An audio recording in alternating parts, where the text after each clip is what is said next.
Hello everyone, welcome. सो हम लोग carbon 13 NMR पढ़ रहे थे। वहाँ पे हमने 5 लेक्चर्स कंप्लीट करते थे जिसमें हमने बहुत कुछ डिस्कस किया था। अब सिर्फ 2 लेक्चर्स रहते हैं हमारे, जिसमें कि मैंने आपको बोला था वैसे तो 1 लेक्चर रहता है जिसमें कि हम डीईपीटी को डिस्कस करेंगे, बट उससे पहले आपको प्रोटॉन डीकपल स्पेक्ट्रा भी आना चाहिए। तो आज हम क्लास में उसी को डिस्कस कर रहे हैं, प्रोटॉन डीकपलिंग को। तो देखते हैं कैसे होता है। देखो, लास्ट क्लास में मैंने आपको बोला था, उससे पहले मतलब 4th लेक्चर मैंने आपको बोला था कि जो हमारा कपलिंग कांस्टेंट होता है किसी केस में, कार्बन के केस में, क्योंकि हम 13 कार्बन पढ़ रहे हैं, 13 कार्बन एनएमआर पढ़ रहे हैं, तो जिसका कपलिंग कांस्टेंट होता है वो मैंने आपको कितना बोला था, 1J को कंसीडर करेंगे हम सिर्फ, ठीक है, क्योंकि J1 वाली कपलिंग हम कंसीडर करते हैं, सिग्निफिकेंट होती है इस केस में। तो जो J1 की वैल्यू होती है वो होती है 50 टू हमारी 200 हर्ट्ज के बीच में। मतलब ये बहुत अच्छा सिग्नल देगा, स्प्रेडेड आउट सिग्नल देगा। देखो, अगर मैं आपको एनएमआर का सिग्नल बनाती हूँ, मैंने एनएमआर की ट्रिपलेट बनाई है, देखो, तो एनएमआर की ट्रिपलेट इतनी आएगी। मतलब यहाँ पे मान लो 5 का भी गैप लेते हैं, मतलब मैंने, तो ऐसा हमें एनएमआर का सिग्नल ऐसा मिलेगा। लेकिन वही सिग्नल अगर हम ट्रिपलेट में कार्बन 13 एनएमआर का बनाएंगे तो ये हमें थोड़ा स्प्रेडेड आउट सिग्नल मिलेगा। मतलब हमें ऐसा सिग्नल मिलेगा, मतलब इसके बीच में जो गैप है ये अराउंड 50 का होगा, मतलब स्प्रेडेड आउट सिग्नल मिलेगा। ऐसा नहीं मिलेगा। ये था 1H एनएमआर के केस में, ये था 13 कार्बन के केस में, ठीक है। अब देखो प्रॉब्लम क्या हुई हमारे पास। देखो मैं एग्जांपल समझाती हूँ प्रॉब्लम क्या हुई हमारे पास। जैसे कि हमारे पास एग्जांपल है CH3 CH2 C double bond O OCH2 and CH3। अब मैं आपको बोलूँ इसके सिग्नल्स बताओ कितने आएंगे, तो A B C D E, मतलब हमारे पास आएंगे 5 सिग्नल्स। अब आपको इसकी मल्टीप्लिसिटी भी बतानी है, तो जितने नंबर हाइड्रोजन एटम्स होंगे उसको एक ऐड कर देंगे। यहाँ पे आएगा क्वार्टेट, यहाँ पे आएगा ट्रिपलेट, यहाँ पे आएगा सिंगलेट, ट्रिपलेट एंड ये आएगा क्वार्टेट। आई होप आपको मल्टीप्लिसिटी निकालनी आती होगी। नहीं आती तो आप पिछले वाले लेक्चर्स देख लेना, आपको समझ आ जाएगी, ठीक है। अगर इस केस में हम वैल्यूज डिफाइन करते हैं जो कि हमने पढ़ी थी, तो यहाँ पे कितनी आएगी 10 to 40 के बीच में, यहाँ पे आएगी 40 to 80 के बीच में, यहाँ पे कितनी आएगी अराउंड 180 के बीच में आएगी, और यहाँ पे ट्रिपलेट है C2 है, तो यहाँ पे भी 10 to 40 के बीच में आएगी, और यहाँ पे भी 10 to 40 के बीच में आएगी पीपीएम में वैल्यू। अब मैं इसको बोलूँ आपको कि इसका जो स्पेक्ट्रा है ये मुझे ड्रॉ करके दिखाओ, तो आप कैसे ड्रॉ करोगे। देखो मैं आपको ड्रॉ करके बताती हूँ। देखो यहाँ पे मैंने लिया 0 ले लिया, मतलब 10 लिया मैंने यहाँ पे, फिर यहाँ पे 20 लिया, यहाँ पे 30 लिया। मैं आपको थोड़ा स्प्रेड आउट करके दिखा रही हूँ, ठीक है। तो ऐसे मैंने एंड सो ऑन ऐसे चलते जाएगा। यहाँ पे 0 ppm हो गया। अब मैं आपको बोलूँ पहले ये वाला सिग्नल ड्रॉ करो। CH3 का क्या आएगा क्वार्टेट, 10 to 40 के बीच में आ रहा है क्वार्टेट, 10 to 40 के बीच में आया क्वार्टेट, तो मैं इसको ऐसे ड्रॉ कर लेती हूँ। देखो मैंने इसको ऐसे ड्रॉ कर दिया, ठीक है, ये हो गया। अब ये वाला हो गया हमारा 10 to 40 वाला। अब एक को ड्रॉ करते हैं। देखो ये वाला करते हैं 10 to 40 के बीच में, ये भी आएगा क्वार्टेट।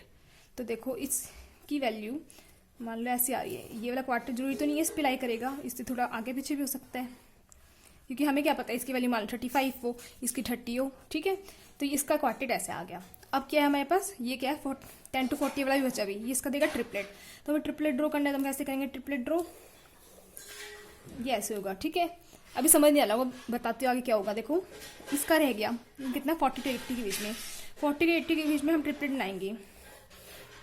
देखो ऐसे आएगा हमारा सिग्नल, ऐसे आएगा। अब देखो मैंने ये जो स्पेक्ट्रम बनाया, आपको कुछ समझ आ रहा है स्पेक्ट्रम में। अगर मैं आपको स्पेक्ट्रा दिखाऊं और बोलूँ इसमें कितने टाइप ऑफ के कार्बन एटम्स हैं और वो क्या क्या सिग्नल दे रहे हैं, बताओ। ये तो हमने ऐसे बना दिया, हमें पता है हमने एक बनाया, तो हमें पता है हम कौन सा किसका बनाया है। लेकिन मैं आपको ऐसे सिंपल दिखा दूं और मैं आपको बोलूँ बताओ ये वाला जो स्पेक्ट्रा है ये वाला, ये कौन से कार्बन का और कितना मल्टीप्लिसिटी है इसकी, तो आप नहीं बता पाओगे ना। तो ये हुआ जो ये स्पेक्ट्रा आ गया, ये हमारा कॉम्प्लिकेटेड हो गया बहुत ही ज़्यादा, और इसको रीड करना बहुत ही ज़्यादा इम्पॉसिबल हो गया। तो उसके केस में हमने क्या किया था, उसके केस में हमने डबल रेडिएशन टेक्निक को यूज़ किया था। डबल रेडिएशन के केस में क्या होता है, हम एक रेडिएशन फुल करते हैं इसके ऊपर, और जो सिग्नल ला रहे होते हैं हाइड्रोजन की वजह से, मतलब कार्बन के केस में तो हम यही बोलेंगे एडजेसेंट हाइड्रोजन की वजह से जो सिग्नल आ रहे हैं वो सिग्नल क्या हो जाएंगे, लॉस्ट हो जाएंगे, और जो सिर्फ कार्बन है यही सिग्नल देगा। मतलब इस केस में क्या होगा, जो जितने भी हाइड्रोजन हैं इनके सिग्नल आने बंद हो जाएंगे, और हमारे पास क्या होगा, इस कार्बन का हम सिग्नल देखेंगे तो ये भी सिंगलेट देगा, फिर इसका देखेंगे तो ये भी सिंगलेट देगा, इसका तो ऑलरेडी सिंगलेट है ही, फिर इसका देखेंगे ये भी सिंगलेट देगा, और इसका देखेंगे तो ये भी क्या देगा, हमें सिंगलेट ही देगा। तो डबल रेडिएशन टेक्निक हमारे लिए क्या ईजी बनाती है कि पहले तो एक ऐसी मल्टीप्लिसिटी सिग्नल ऐसी आई थी जो कि हमें स्पेक्ट्रा समझ नहीं आ रहा था, क्योंकि कॉम्प्लिकेटेड हो गया स्पेक्ट्रा।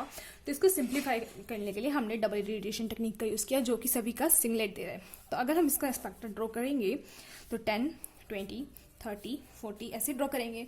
अब देखो इसका सिंगलेट है 10 to 40 के बीच में, मान लो ये यहाँ पे आया होगा, फिर इसका 10 to 40 के बीच में मान लो ये यहाँ पे आया होगा, फिर इसका 40 ये देखो 10 to 40 बीच में ये है, इसका यहाँ पे आएगा, मतलब अलग अलग सिग्नल आ रहे हैं हर एक कार्बन के, ठीक है। हम बता सकते हैं 1 नंबर कार्बन का है, 2 नंबर कार्बन का है, 3 नंबर कार्बन का है। तो ये सिग्नल अलग अलग आ रही है यहाँ से। तो हमारा क्या होगा, जो स्पेक्ट्रा था वो सिंप्लीफाई हो गया, यहाँ से हमारा स्पेक्ट्रा क्या हो गया, सिंप्लीफाई हो गया। तो जो ये मेथड है, इसकी डबल रेडिएशन मेथड है, इसकी मतलब इसकी एडवांटेज तो ये होगी कि जो ये मल्टीप्लिसिटी था हमारे सिग्नल की, ये देखो ये मल्टीप्लिसिटी है, इसको हमने क्या कर दिया, सिंगलेट में चेंज कर दिया, मतलब सिंगल सिग्नल्स आ गए। लेकिन जो इसकी डिसएडवांटेज है वो क्या है, मैंने ये वाला कार्बन बना दिया, यहाँ पे बना दिया, ये बना दिया। अब आप ये तो बता दोगे इसमें इतने टाइप के सिग्नल्स हैं, मतलब ये 3 कार्बन दिख रहे हैं मान लो मेरे को, तो मैं बोल दूंगी 3 सिग्नल आ रहे हैं। लेकिन मैं ये तो नहीं बता सकती ना कि ये वाला सिग्नल है जो ये कितनी मल्टीप्लिसिटी शो करेगा, नहीं बता सकते। तो यही था इसकी डिसएडवांटेज थी इस मेथड की। और इसी मेथड को हमने बोला प्रोटॉन डीकपल स्पेक्ट्रा, जिसको हम ऐसे डिनोट करते हैं, मतलब कार्बन लिखा और ब्रैकेट में ये वाले जो ब्रैकेट्स होते हैं इसके अंदर हमने हाइड्रोजन लिख दिया। मतलब इसका मतलब क्या है, जो हमारा प्रोटॉन है डीकपल हो गया, मतलब हाइड्रोजन के वजह से सिग्नल आ रहे हैं वो नहीं आ रहे। इसको आप ब्रॉडबैंड सिग्नल, ब्रॉडबैंड स्पेक्ट्रा भी बोल सकते हो, ब्रॉडबैंड कार्बन 13 NMR स्पेक्ट्रा भी बोल सकते हो इस वाले केस में आप, या फिर आप प्रोटॉन डीकपल स्पेक्ट्रा बोल सकते हो, जिसको मैंने ऐसे नोट किया है। देखो अब इसका एग्जाम्पल मैं एक और बात बताती हूँ। देखो अगर मैंने आपको सिग्नल बताए CH3 C double bond O, यहाँ पे OCH3, ये दिया मैंने आपको, ठीक है। और ये मैंने आपको बोला है कि सबके ये बताओ कितने सिग्नल्स हैं, आप कितने बताओगे, A B C, हमारे पास 3 सिग्नल तो आ गए।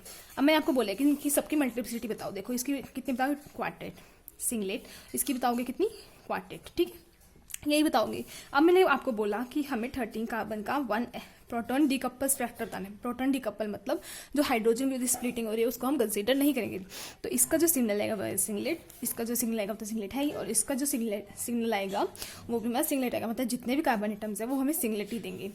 ये तो इसकी एडवांटेज होगी। और जो हमारे डिसएडवांटेज क्या होगी हमारी, कि जितने भी हमें ये सिग्नल्स मिल रहे हैं हम ये नहीं बता पा रहे कि इसमें ये जो कार्बन है ये 1 डिग्री कार्बन है, 2 डिग्री कार्बन है, 3 डिग्री कार्बन है, मतलब कितनी मल्टीप्लिसिटी ये शो कर रहा है वो हम नहीं बता पा रहे इसके केस में। तो यही था हमारा प्रोटॉन डीकपल स्पेक्ट्रा।